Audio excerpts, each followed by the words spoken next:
Hataw Balita ngayon.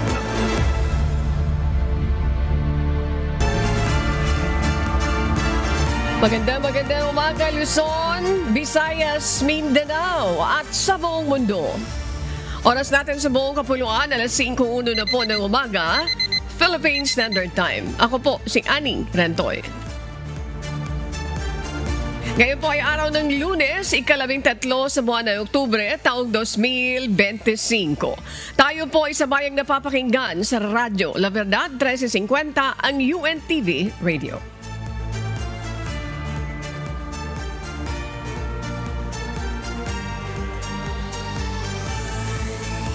At syempre makakasama natin ngayong umaga ang ating global correspondent na si Noel Poliarco mula naman po sa Alberta, Canada para maghatid ng mga balita mula sa iba't ibang panig ng mundo. Magandang umaga sa iyo, Noel. Samantala, simulan na natin ang balitaan. Narito ang malalaki at makabuluhang balita ngayong araw.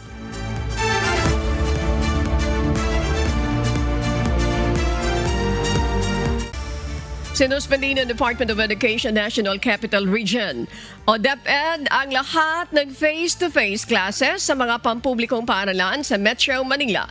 Simula ngayong araw, October 13 hanggang bukas, October 14, 2025. Ayon sa DepEd, NCR, layunin ng suspension na masiguro ang kalusugan at kaligtasan ng mga mag-aaral at guro dahil sa pagtaas ng kaso ng influenza-like illnesses at sa mga sunod-sunod na lindol sa bansa. Sa 2 araw na suspension, inatasan ng mga paaralan na magsagawa ng paglilinis, disinfection at structural safety inspection upang masiguro ang kahandaan sa mga sakuna. Hinimok din ng ahensya mga pribadong paaralan na ipatupad ang kaparehong hakbang para sa kaligtasan ng kanilang mga estudyante at kawani. Hataw Balita ngayon. Bukod sa Metro Manila, ilang lugar din sa Mindanao ang nagdeklara ng kanselasyon ng klase ngayong araw ng Lunes dahil sa patuloy na assessment at clearing operations kasunod ng mga malalakas na lindol nito mga nakalipas na araw. Walang pasok sa lahat ng antas ng pampubliko at pribadong paaralan sa buong lalawigan na Agusan del Sur, Davao Oriental, General Santos City, Laak, Mabini at Moncayo, sa Davao de Oro at Tandag City sa Surigao del Sur, habang ipatutupad ang asynchronous classes sa lahat naman ng antas ng pribado at pampublikong paaralan sa Nabunturan, Davao de Oro. Ang mga hakbang na ito ay bahagi ng pagtiyak sa kaligtasan ng mga estudyante at guro habang patuloy ang inspeksyon sa mga paaralang naapektuhan ng lindol. Hataw Balita ngayon. Itinaas na ng National Disaster Risk Reduction and Management Council o NDRRMC sa Red Alert ang kanilang Operation Center matapos ang malalakas na lindol na tumama sa Manay, Davao Oriental nitong Biyernes. Kasabay nito, tiniyak na ahensya na aktibo na rin ang lahat ng response cluster upang mas mapabilis ang koordinasyon sa relief at rescue operations. Ayon sa Office of Civil Defense o OCD, nakatalaga na ang AFP sa Search and Rescue, DSWD sa pamamahagi ng food at non-food aid, DPWH sa clearing operations, DOH sa mga usaping pangkalusugan at DSOD o DHSUD sa pansamantalang tirahan ng mga maapektuhan o naapektuhan. Inatasan na ni Pangulong Ferdinand Marcos Jr. ang lahat ng ahensya, kabilang ang AFP, PCG o OCD, na magsagawa ng agarang evacuation sa mga coastal areas at tiyaking maayos ang komunikasyon sa mga lokal na pamahalaan. Samantala, ipinag-utos na ni Defense Secretary Gilberto Teodoro Jr. ang pagrepaso ng contingency plans at pagsasagawa ng earthquake drills sa mga LGU sa buong bansa upang mapalakas ang kahandaan sa mga sakuna. Hataw Balita ngayon. Sa pagpapatuloy ng hataw balita ngayon, nakahanda na magpadala ang Department of Human Settlements and Urban Development o DHSUD ng mga modular shelter units para sa mga pamilyang naapektuhan ng malalakas na lindol sa Davao Oriental nitong nakaraang linggo. Ayon kay DSOD Secretary Jose Ramon Aliling, nakikipag-ugnayan na ang mga tauhan ng DSOD sa mga lokal na pamahalaan at iba pang ahensya upang matukoy ang eksaktong pangangailangan ng mga biktima. Itatayo ang mga modular shelter sa mga bayanihan villages na itatalaga ng mga LGU bilang pansamantalang tirahan ng mga nawala ng bahay. Samantala, iniulat ng kalihim na una nang nakapagtayo ang DSOD ng mga bayanihan villages sa Bungo City at sa mga bayan ng Daang Bantayan sa Remigio at Medellin sa Cebu na tinamaan din ng 6.9 magnitude na lindol kamakailan. Hataw Balita ngayon. Umakyat na sa malo ang bilang ng nasawi matapos ang magkakasunod na lindol sa Manay, Davao Oriental. Ayon sa pinakabagong ulat ng National Disaster Risk Reduction and Management Council o NDRRMC nitong weekend. Ayon sa NDRRMC, lahat ng biktima ay mula sa Davao Region at Caraga. 395 ang naitalang sugatan at kasalukuyan pang bine-verify ang mga datos. Kabilang sa mga nasawi ang 3 minero sa Pantukan, Davao de Oro. Matapos matabunan ng gumuhong lupa at malalaking bato habang nasa mining site. Batay sa tala ng mahigit sa 125,000 families o halos 500,000 individual ang naapektuhan ng lindol habang mahigit naman sa 100 million pesos ang tinatayang pensala sa mga infrastructure sa Davao Region at Caraga. Hataw Balita ngayon. Nagpadala ang Estados Unidos ng 137,000 family food packs at 500 emergency shelter kits bilang tulong sa mga naapektuhan na magkakasunod na lindol sa Davao Oriental. Ayon kay Ambassador Mary Kay Carlson, nakikiramay sila sa mga pamilyang nasalanta at tiniyak ang patuloy na koordinasyon sa Department of Social Welfare and Development para sa karagdagang tulong. Bukod sa US, nagpaabot din ng pakikiramay sina Australian Ambassador Mark Ince Brown, Japan Ambassador Indo Kazuya at Romanian Ambassador Raduta Matashe sa mga biktima ng lindol. Ayon sa mga ito, hangad nila ang mabilis na pagbangon ng mga apektadong komunidad sa Mindanao at ipinahayag ang pakikisa ng kanilang mga bansa sa Pilipinas sa gitna ng kalamidad. Hataw Balita ngayon. Patuloy na minamonitor ng Department of Tourism ang sitwasyon sa Davao Region matapos ang magkakasunod na lindol na tumama sa baybayin ng Manay, Davao Oriental noong October 10.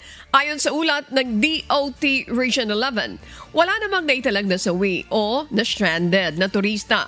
Ngunit ilang tourism establishments sa Davao Oriental ang nagtamo ng bahagyang pinsala. Kaya pansamantalang sinuspindi ang operasyon habang isinasagawa ang pagsusuri.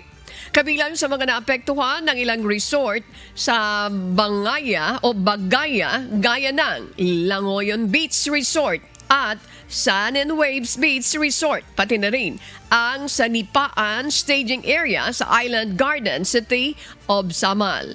Pansamantala ring sarado ang ilang tourist sites tulad ng Aliwagwag Falls, Eco Park, Mount Hamigitan Museum, National Museum Davao, Cafe San Agustin, Pusan Point at Mount Apo climbing activities sa Digo City habang hinihintay ang resulta ng safety inspection ng mga lokal na otoridad.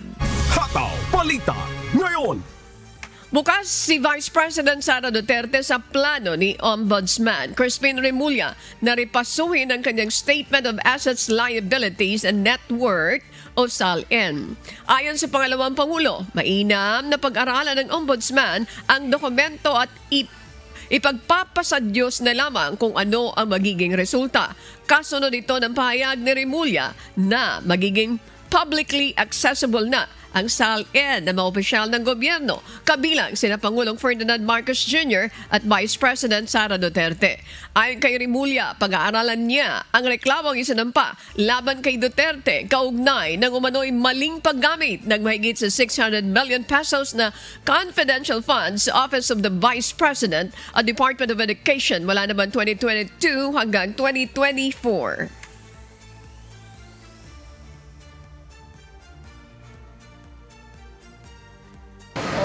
Huwag na niya silipin. Huwag na niya silipin, no? Ilagay na niya sa harap niya at pag-aralan na niya ng maayos kung ano man yung gusto niyang gawin. Ipag pa sa Diyos na lang natin siya at kanyang mga gagawin bilang ombudsman. Hataw Balita ngayon. Nakatakdang dinggin ngayong Lunes, October 13, ng House Committee on Ethics ang reklamong inihain ng National Unity Party o NUP laban kay Cavite 4th District Representative Kiko Barzaga dahil sa umano'y hindi angkop na asal. Ayon kay House Deputy Speaker at NUP Chair Representative Ronnie Puno, dumipensa si Barzaga gamit ang freedom of speech. Sa ilalim ng patakaran ng Kamara, maaaring patawan ng parusa ang mga miyembro sa paglabag sa Code of Conduct o Disorderly Behavior sa rekomendasyon ng Ethics Committee. It is a vehicle for the House to protect itself against misbehavior by its members. Diba? So hindi siya makukulong kung guilty siya sa Ethics Committee.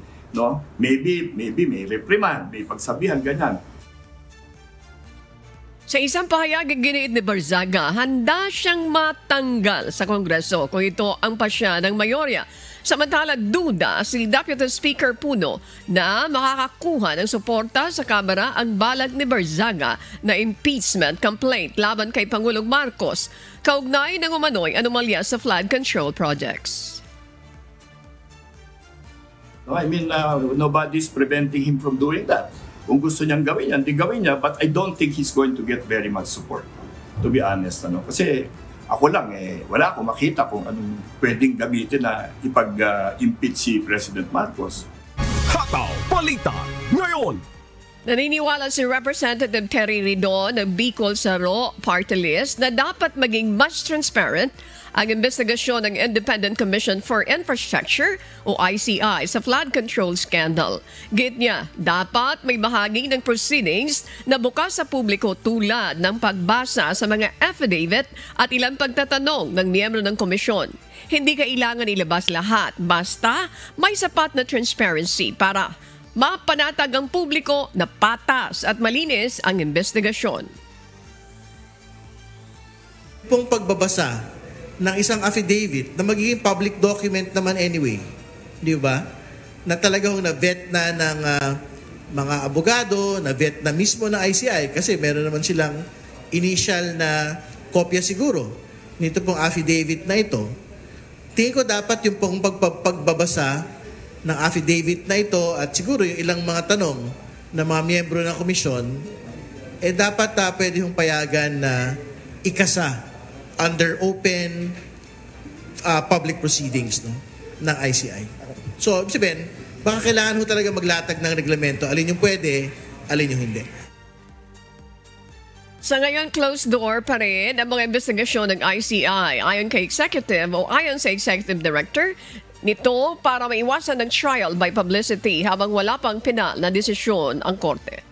Hataw Balita ngayon. Sa magpapatuloy pa rin ang Hataw Balita ngayon, sisimulan na ngayong araw ang pag-iimprenta ng mahigit 70 milyong balota para sa barangay at sangguniang kabataan elections sa BSKE sa November 2, 2026. Kasama sa printing sa National Printing Office sa Quezon City, ang mga opisyal na balota at iba pa ang form na gagamitin sa halalan. Ayon kay COMELEC Chair George Erwin Garcia, ito ang kauna-unahang pagkakataon sa kasaysayan ng COMELEC at NPO na magpiprint ng ganitong karaming bilang ng balota.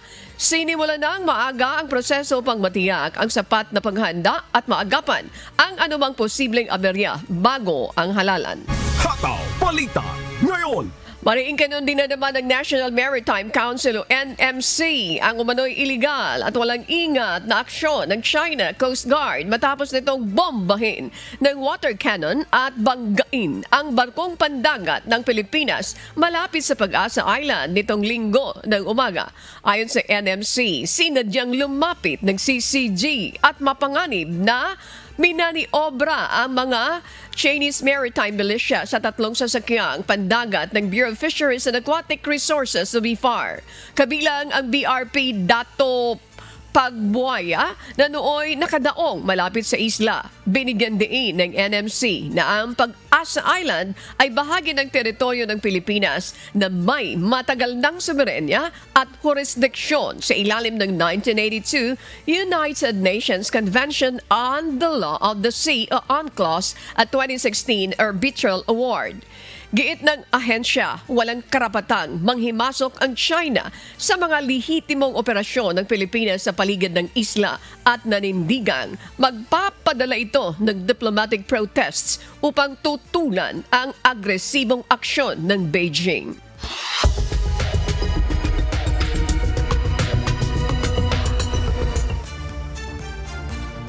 Yes, Ani, magandang umaga at sa ating mga kasambahay. Nabuo na ang kasunduan ng mga partidong bumubuo sa bagong pamahalaan ng Czech Republic. Ito ang humahataw na balita ni James Hilario. Inanunsyo ni Andrej Babiš, leader ng Action of Dissatisfied Citizens o ANO, na nabuo na ang kasunduan sa pagitan ng mga partidong bumubuo sa bagong pamahalaan ng Czech Republic kung paano hahatiin ang mga ministeryo. Ito ay matapos makuha ng kanyang partido ang pinakamaraming boto at inaasahang muli siyang magiging punong ministro ng bansa. Sa ilalim ng kasunduan, magkakaroon ng 16 na miyembro ang bagong gabinete, bagamat hindi pa isinasa publiko ang mga pangalan ng mga opisyal. Makukontrol ng ANO ang 9 na ministeryo bukod pa sa opisina ng punong ministro. Ang Freedom and Direct Democracy o SPD Party naman ang mamumuno sa depensa, agrikultura at transportasyon. Samantala ang Motorist Party ay mangangasiwa sa panlabas na ugnayan, kultura, kapaligiran at sa bagong tatag na Ministry of Sport, Prevention and Health. Ayon kay Babiš, natapos na ng koalisyon ang paghahati ng mga posisyon sa gabinete. Gayunman, wala sa bagong pamahalaan ang mga ministro para sa European Affairs, Legislation, Science, Research and Innovation.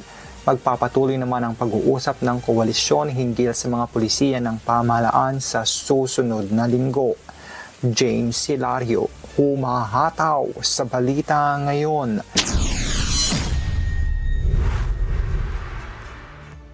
Suportado ng Retirement Commissioner ng New Zealand ang panawagan na tugunan ang krisis sa pabahay na kinakaharap ng mga retiradong mamamayan. Tinatayang higit sa 5,000 katao sa bansa ang walang tirahan o tumutuloy lamang sa garahe o sasakyan. At 25% dito ay edad 65 pataas. Ito ang humahataw na balita ni Early Briones.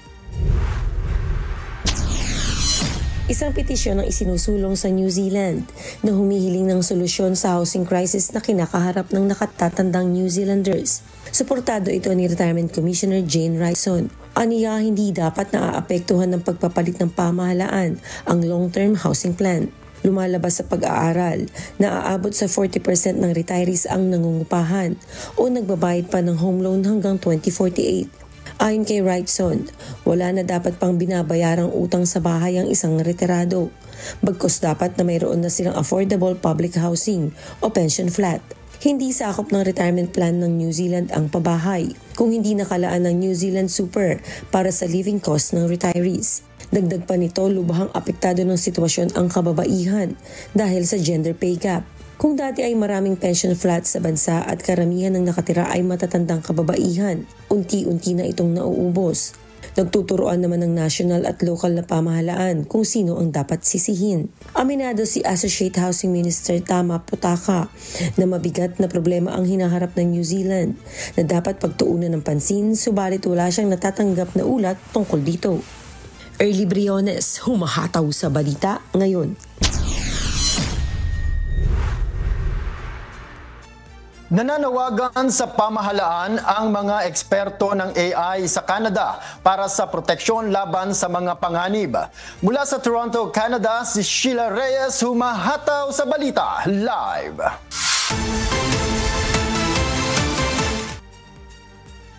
Hello Sheila, bakit nananawagan ang mga AI experts ng proteksyon para sa AI at ano-ano ba ang nakikita nilang banta ngayon ng AI dito sa Canada? Noel, ipinahayag ni Valerie Pesano, CEO ng Myla, na isang non-profit organization na nagsusulong ng AI. Sa kasalukuyan, ang mga proteksyon o paglimita sa AI ay nanggagaling lamang sa mga big tech companies at ito aniya ay hindi sapat. Dagdag ni Pesano, ang kanilang goal ay magkaroon ng proteksyon upang di basta hayaang gawin ng mga kumpanya ang gusto nilang gawin sa paraang hindi naman mahadlangan ng innovation. Kabilang sa mga binabantayan ni Pesano ay kung paano ginagamit ng mga kabataan ng AI at ang impact ng mga data center sa kapaligiran. Nababahala naman si Pesano sa pagdami ng mga nagnanais na magkaroon ng malalim na relasyon sa mga AI bot, bagamat bago pa lang ito. Maaari din naman aniya makabuti ang mga AI bot sa mga tao upang ma-improve ang kanilang social skills. Ayon naman sa AI Minister ng Canada na si Evan Solomon, kailangan maging praktikal at magkaroon ng plano upang matukoy kung paano magagamit na maayos ang mga AI tools na ito. Aniya, ang plano ay manggagaling sa iba't ibang departamento ng gobyerno. Mayroong AI Strategy Task Force ang Canada na tumitingin sa iba't ibang aspeto ng AI, kabilang na ang skills and safety security, research at adoption. Binigyan ng gobyerno ang task force ng hanggang katapusan ng buwan upang maipresenta ang kanilang mga ideya sa Nobyembre. Magkakaroon din ng pagkonsulta sa publiko hinggil sa AI strategy ng Canada. Balik sa iyo, Noel. Alright, maraming salamat Sheila Reyes mula sa Toronto, Canada. Hataw Balita ngayon. Naganap ang malawakang tanggalan sa trabaho o mass firing ng mga empleyado ng Centers for Disease Control and Prevention o CDC noong Biyernes. Ito ang humahataw na balita ni Nico Chicano. Inaasahan ng White House na magbabawas ng 1,100 hanggang 1,200 empleyado sa Department of Health and Human Services. Ayon sa mga nakakaalam ng pagbabawas nito, kasama ang lahat ng personnel ng Center for Disease Control and Prevention o CDC ng Washington, D.C. office. Bunsod nito, magsasampa ng kaso ang American Federation of Government Employees bilang tugon sa kabuoang pagtatanggalan sa trabaho na ginagawa ng pamahalaan. Sinabi ng isang opisyal na tila ang major cut sa trabaho ay nagsimula sa mga leader ng multiple centers tulad ng mga Office of the Director. Isang high-ranking CDC official ang nagsabing ginagamit ng executive branch ang shutdown na pangtakip sa tunay na intensyon na sirain ang pamumuno ng mga ahensya, magkaroon ng kaguluhan at ibaba ang moral ng mga empleyado. Target din aniya nito na iparalyze ang ahensya nagpoprotekta sa kalusugan ng mga Amerikano. Ang Federal Scientific Infrastructure, ilan sa mga empleyadong na-terminate ay sinasabing may mga non-essential role. Sila ay mula sa Office of Public Health Data, Surveillance and Technology, ang Office of Human Resources at ang Office of the Director of the National Center for Immunization and Respiratory Diseases. Kasama rin ang National Center for Chronic Disease Prevention and Health Promotion, ang Office of Science, maging ang mga nangangasiwa sa paglakap ng impormasyon sa mga global health threats, ang National Center for Injury Prevention and Control at ang CDC Library. Nagpahayag ng mga saloobin ang ilang opisyal at personnel ng CDC at sinabing ito ay isang betrayal na masabing non-essential ang kanilang trabaho. Sa kabila na noong panahon ng COVID-19 pandemic, opioid crisis at chronic disease prevention ay sila ang mga gumabay, tumutulong at nagsakripisyo upang malagpasan ang mga crisis na ito. Nico Chicano, humahataw sa balita ngayon. Nagdeklara ng state of emergency ang pamahalaan ng New Jersey habang tumatama ang isang malakas na bagyong tinatawag na nor'easter sa silangang bahagi ng Estados Unidos. Inaasahang magdudulot ito ng malawakang baha mula sa South Carolina hanggang New Jersey at malalakas na hangin sa New York City. Ito ang humahataw na balita ni Miguel De Leon. Nagsimula ang state of emergency alas 10 ng gabi araw ng Sabado sa New Jersey, bunsod ng pagdedeklara nito ni Acting Governor Tahesha Way. Hinikayat niya ang mga residente na maging maingat, sundin ang mga weather warnings at iwasang lumabas kung hindi kailangan. Ang pinakamatinding kondisyon na inaasahang tatama sa Delaware at New Jersey ngayong Linggo at Lunes. Una na nagbabala ang mga opisyal na maaaring malubog ang mga kalsada at bahay at magdulot na matinding beach erosion. Sa New York City, nagbabala ang mga opisyal hingil sa posibleng pagbaha at hanging aabot hanggang 60 miles per hour. Inaasahan din na magiging mahirap ang pagbiyahe dulot ng bagyo at malalakas na hangin, lalo na sa mga paliparan sa Washington DC, New York City at Boston. Posibleng magkaroon ng mga delay at cancellation ng mga flights pagdating ng Lunes ng umaga. Miguel Rey de Leon, humahataw sa Balita Ngayon. Lumabas na ang bilang ng mga nasawi mula sa extreme heat na nararamdaman sa dalawang southwestern counties noong nagdaang summer. Ito ang umahataw na balita ni Abby Valdez. Mula sa ilang dosena lamang noong 2015, tumaas ang bilang ng namatay mula sa matinding init sa nakalipas sa dekada na umabot sa 645 noong 2023. Gayunman, sa kabila ng record-breaking heat ngayong taon, ay nakakita ng pagbaba ng bilang ng pumanaw ngayong taon sa Maricopa, ang pinakamataong county sa Desert Southwest. Bunsod ito ng pag-invest ng malaki na lokal na pamahalaan ng heat preparedness planning at mitigation efforts. Sinusuri ng mga opisyal ang progreso ngayong taon habang kinumpirma ng Maricopa County na ang bilang na 185 ngayong taon ay mas mababa kaysa sa 284 noong nakaraang taon.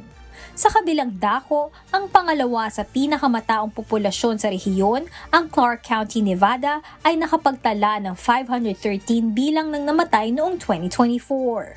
Inaasahan namang aabot sa daan-daan ang bilang ng namatay ngayong taon. Nakita sa pag-aaral na mas maraming namamatay sa US bawat taon tuwing tag-init kaysa sa anumang ibang weather event kabilang na ang bagyo, pagbaha at tornadoes. Abby Valdez, humahataw sa Balita Ngayon.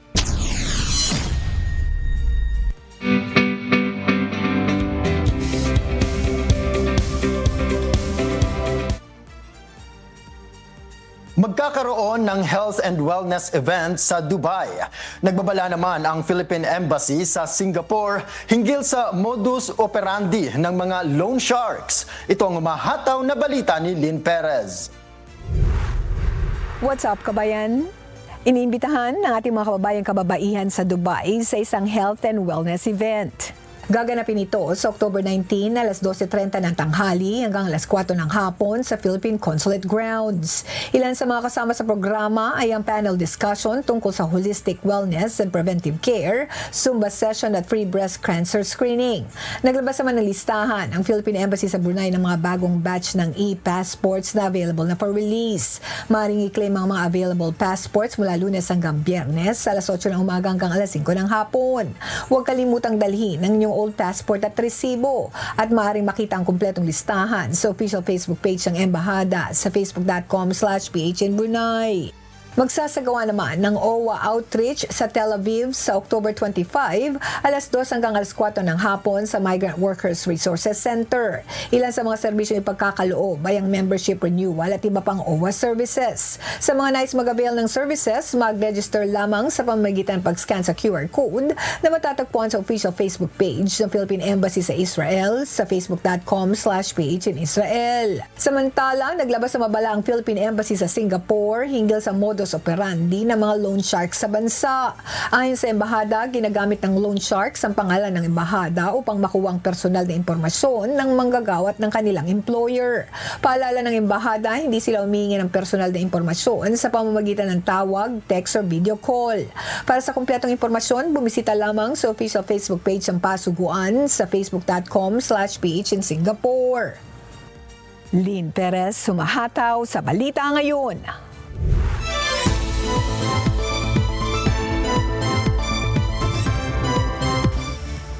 Patuloy na binabantayan ng Philippine Institute of Volcanology and Seismology o PHIVOLCS ang Bulkang Bulusan sa Sorsogon. Matapos makapagtala ng pagtaas na aktibidad ng lindol sa paligid ng bulkan, nagbabala rin ang ahensya na may mataas na posibilidad ng biglaang phreatic eruption na maaaring mangyari ng walang abiso. Si Ryan Salatandol, humahataw! Naglabas ng abiso ang PHIVOLCS kahapon October 12 matapos makapagtala ng 72 volcanic earthquake sa Bulkang Bulusan sa Sorsogon mula October 11. Ang mga volcanic tectonic earthquake ay may lalim na mas mababa sa 10 kilometro at nasa hilagang bahagi ng bulkan, senyales ng paggalaw ng mga bato sa ilalim nito. Bagamat nananatili sa alert level 1 ang bulkan, may mas mataas na posibilidad ng biglaang phreatic eruption na maaaring mangyari ng walang babala. Ayon sa PHIVOLCS, ang sulfur dioxide emission ng bulkan ay nasa 31 tonelada kada araw, mas mababa sa normal na antas, ngunit indikasyon pa rin ng shallow hydrothermal activity. Mahigpit na ipinagbabawal ang pagpasok sa 4-kilometer Permanent Danger Zone o PDZ habang pinapayuhan ang mga nasa loob ng 2-kilometer Extended Danger Zone o EDZ sa southeast sector na maging alerto sa posibleng ashfall, rockfall, lahar at iba pang panganib. Pinayuhan din ang mga residente na magsuot ng mask o basang tela kung sakaling magkaroon ng ashfall, lalo na ang may mga hika, buntis, matatanda at sanggol. Pinaiiwas rin ang mga piloto na lumipad malapit sa tuktok ng bulkan. Patuloy ang mahigpit na pagmamanman ng PHIVOLCS sa aktibidad ng Bulkang Bulusan. Ryan Salatandol, humahataw sa balita ngayon.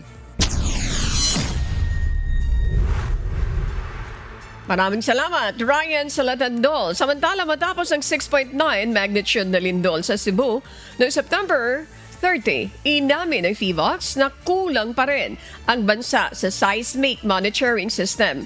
Ayon kay PHIVOLCS Director Teresito Bacolcol, may 185 na active faults sa Pilipinas pero 125 seismic stations lang ang gumagana malayo sa target na 300.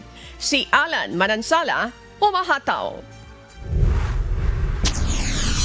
Nang yumanig ang magnitude 6.9 na lindol sa Cebu noong September 30, muling lumutang ang kakulangan ng bansa sa mga seismic station para sa maayos na pagmumonitor ng mga lindol.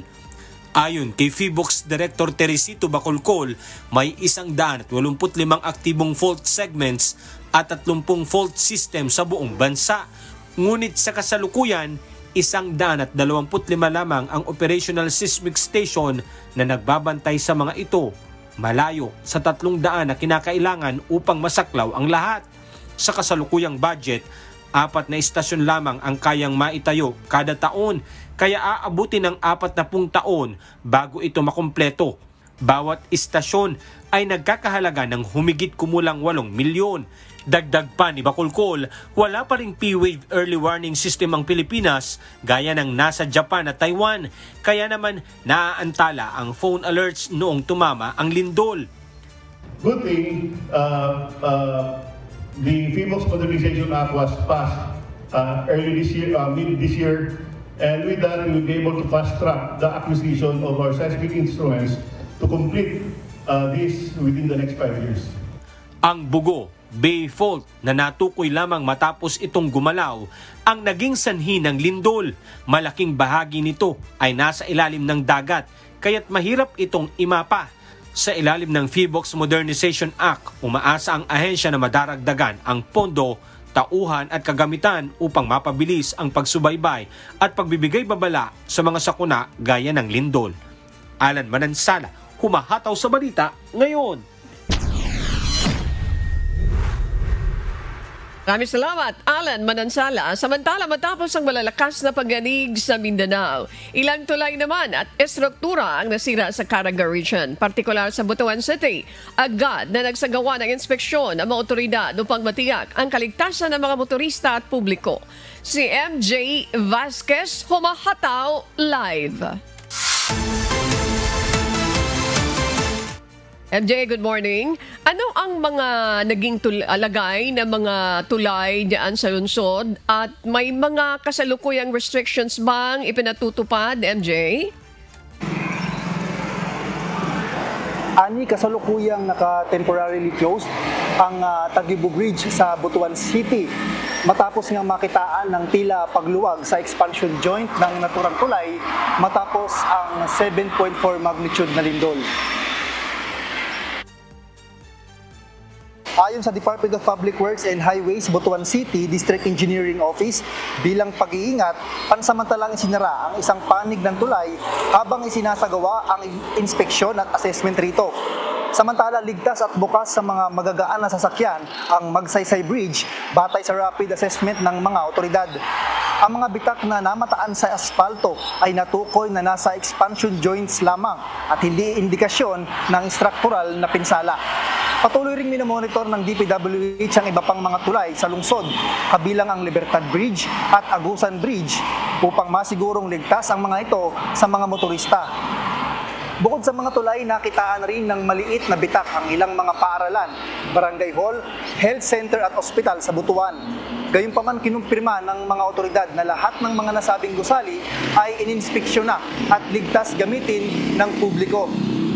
Batay sa datos ng Department of Social Welfare and Development o DSWD, mahigit 70,000 pamilya o higit kumulang 254,000 na individual ang naapektuhan ng sunod-sunod na pagyanig sa buong rehiyon ng Caraga.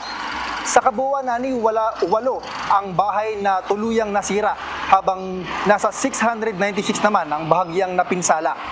Umabot na sa halos 400,000 ang naipamahaging tulong ng DSWD habang may nakalaang 168 million pesos na pondo at mga relief goods bilang standby assistance para sa mga apektadong residente. At ani sa Caguait, Surigao del Sur naman na nakaranas ng magnitude 6 na lindol ang nasa 663 na pamilya mula sa barangay Arasasan, Bitaugan East, Bitaugan West at Mate at Unidad. Agad na nagpadala ng tulong gaya ng relief goods at psychological first aid sa mga nilikas na pamilya. Habang nakastandby pa rin ang mga team ng RDRRMC Caraga at DSWD para sa mga posibleng aftershock at kailangang intervention. At ngayong araw nga, ani ay naglabas na ng class suspension ang probinsya ng Agusan del Sur sa lahat ng antas mula pampubliko hanggang pribadong paaralan, habang sa Butuan naman ay nagpatupad na ng online classes sa mga mag-aaral sa ilang pribadong paaralan at ilang pampublikong universidad. At yan muna ang ating update mula rito sa Davao City. Balik sa iyo, Ani. Maraming salamat, MJ Vasquez mula po sa Davao City, nag-uulat ng live. Ingatan naman ng Diyos. Hataw Balita ngayon. Kinansila ng Department of Education Region 11 ang pasok ngayong araw sa lahat ng antas sa pampubliko at pribadong paaralan. Kasunod ng magnitude 7.4 na lindol. Ito ay upang bigyan daan ang pagsasagawa ng assessment at inspection sa mga school buildings bilang pagtitiyak sa kaligtasan ng mga mag-aral. Si Marisol Montaño, humahataw.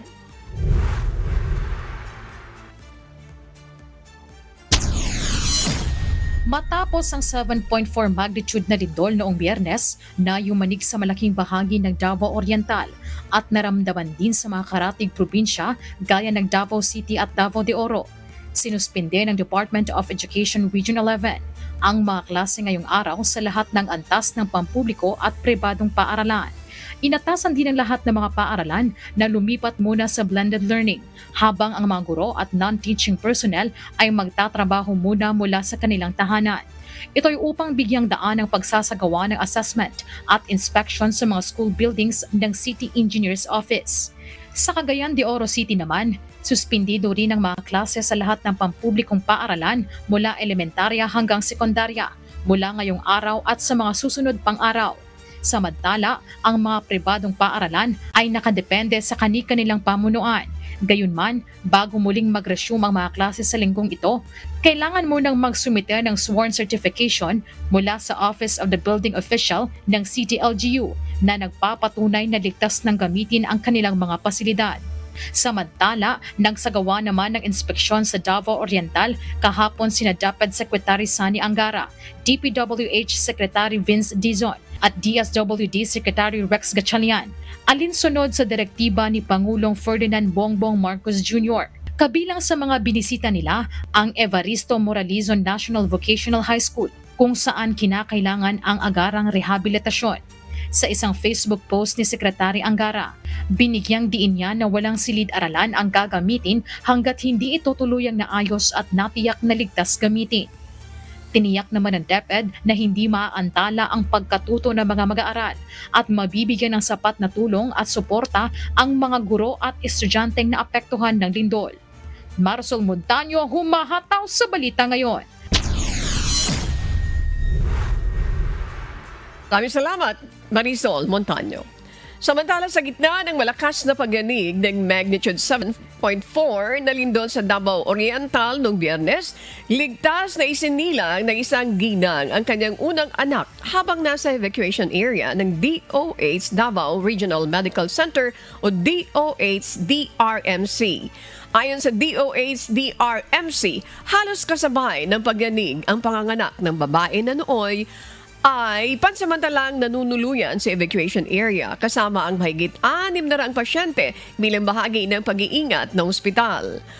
Ayon kay Dr. Brian Dalid, Medical Center Chief ng DOH-DRMC, agad nilang inasikaso ang babae sa loob ng evacuation area gamit ang mobile curtain para sa kanyang privacy. Sa tulong ng residente, OB doctor at midwife ng ospital, sa ngayon ay ligtas na at nasa maayos ng kalagayan ang mag-ina na nakatakdang bumalik para sa kanilang follow-up check-ups.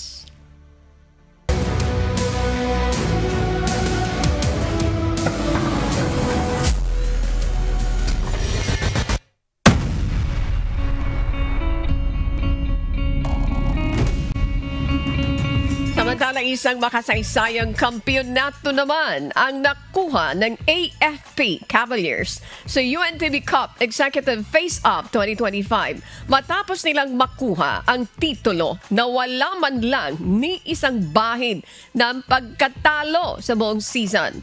Tatanggap naman ng 2 million pesos na donasyon ang kanilang napiling benepisyaryo. Si JP Nunez, humahataw.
Matapos na matambakan, kahit ang kanilang mga taga-suporta napakapit na sa mga upuan dahil sa tindi ng kaba na nararamdaman sa buong Alonte Sports Arena.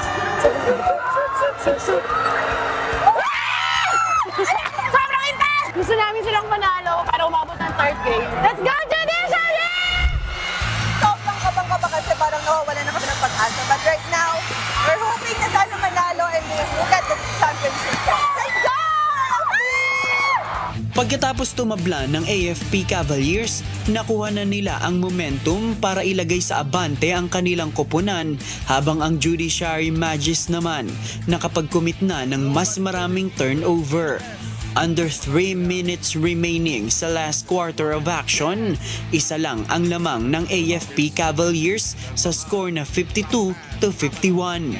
Pero kumamada sila ng 7-0 run until the last minute ng laban para tuluyang ilayo ang agwat ng kanilang score.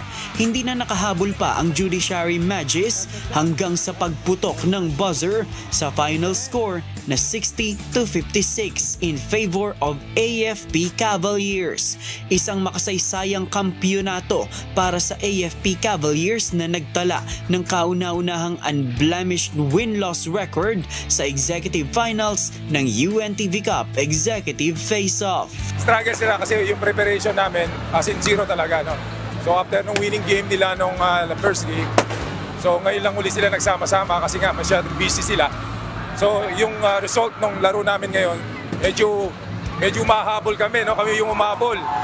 So buti na lang nung huli, medyo nakaka-catch up yung mga player, nag-adjust kami, nakuha naman nila yung mga instruction namin.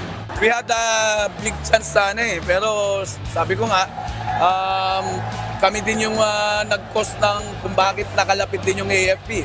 Because of makikita mo naman talaga yung turnovers talaga namin. So medyo nanatil ng konti, sayang lang, but it was a good game. Actually, I'm very happy na maganda yung nilaro namin ngayon sa game 2 kaysa nung game 1. Pareho namang pinasalamatan ng parehong kupunan ang isa't isa.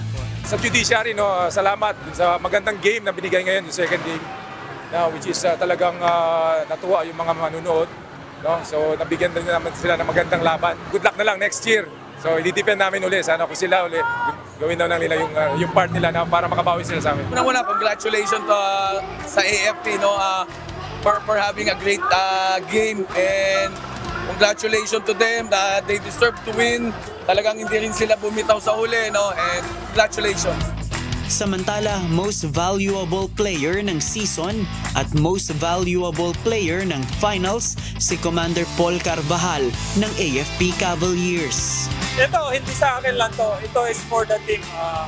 Nagkataon lang na mas maganda yung siguro yung nilaro ko, pero it's always a team effort. Hindi naman pwedeng ako lang. Itong MVP ko, finals MVP, at saka yung MVP ko sa season is just a manifestation ng magandang team effort. Tatanggap naman ng 2 million pesos na premyo ang AFP Cavaliers na itutulong naman sa kanilang Educational Benefit System Office o EBSO. Malaking tulong yun para dun sa EBSO, which is yung mga anak ng mga tropa namin na kill in action, no? So yun yung wala ng kakayahan para pag-aralin yung mga anak nila. Doon mapupunta yung 2 million na yun, is malaking bagay para sa kanila. Samantala, 1 million pesos naman ang maibibigay ng Judiciary Magis sa kanilang benepisyaryo na mga kamag-anak ng kanilang mga katrabaho na naapektuhan ng mga nagdaang malalakas na lindol. Sa mga benepisyaryo namin, this one is for you, and I hope na makatulong po sa inyong lahat itong nakuha namin. Bukod sa kanila, naibigay na rin ang mga nakuhang papremyo ng iba pang mga kupunan na lumahok sa Executive Face-Off 2025. Win in sports, win for charity! JP Nunez, humahataw sa balita ngayon!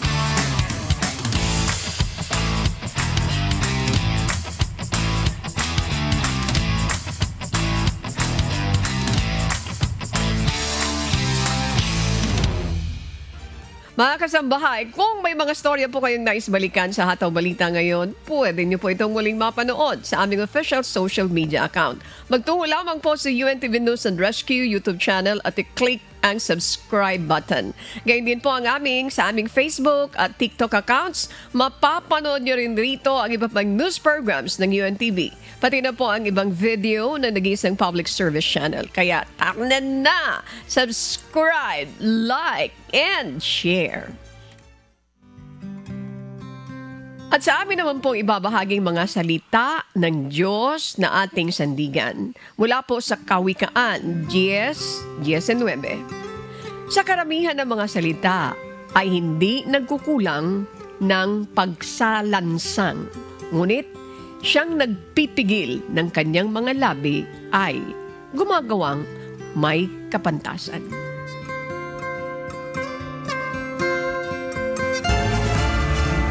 Yan po ang mga humahataw na balita ngayong umaga ng Lunes, ika-13 sa buwan ng Oktubre 2025. Sa ngala ng lahat ng bumubuo ng UNTV News and Rescue, UNTV Radio, La Verdad 1350, at ng ating mga correspondent mula sa Pilipinas at sa iba't ibang panig ng mundo. Sa ngalan po ni amigo Sherwin Colobong at Bert Cirudo. Ako po si Annie Rentoy at dito sa UNTV at UNTV Radio La Verdad 1350, Diyos ang aming sandigan, serbisyo publiko ang aming pinahalagahan.